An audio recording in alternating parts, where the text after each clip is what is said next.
ప్రజాపాలన దినోత్సవం జరుపుకున్నాం.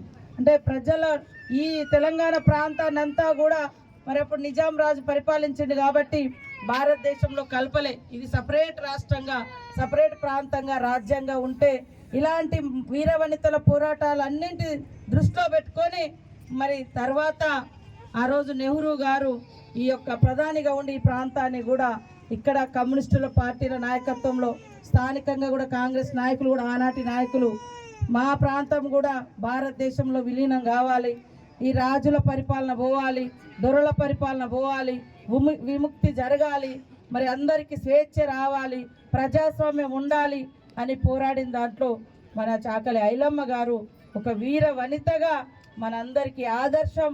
కాబట్టి వారి జీవితాన్ని స్ఫూర్తిగా ఎల్లవేళలా ఒక ప్రశ్నించే గొంతుక కోసం, ఒక అణిచివేత జరిగినప్పుడు, అన్యాయం జరిగినప్పుడు ఆమె యొక్క స్ఫూర్తి మనందరికీ ఉంటుంది.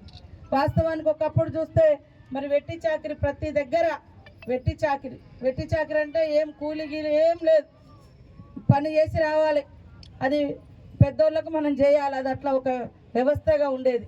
అది ఎట్లుంటుందని ఆమె కర్ర బట్టి పోరాటం చేసింది, గుత్ప సంఘం బట్టి పోరాటం చేసింది, మరి దేశముఖులను దొరలను తరిమి కొట్టింది, ఆమె భూమి ఆక్రమణకు గురైనా కూడా ఎదిరించింది. అట్లాంటి వాళ్ళందరినీ మన భూములలో మనమే కూలీలం అవడం ఏంది, మనం ఏంది వెట్టి చాకిరి ఎందుకు, ఇదేమన్నా తలరాతనా అని చెప్పి సంఘాలు పెట్టింది, సంఘటితం చేసింది, చుట్టుపక్కల పల్లెలన్నీ కూడా విముక్తి చేయడంలో ఆమె కీలక పాత్ర పోషించింది. ఆ పోరాటాలే మళ్ళీ కొన్నేళ్ల తర్వాత మాలాంటి వాళ్లకు ఉద్యమ స్ఫూర్తిగా ఆనాడు మరి విప్లవోద్యమాలకు పోవడానికి కూడా ఒక స్ఫూర్తిదాయకం.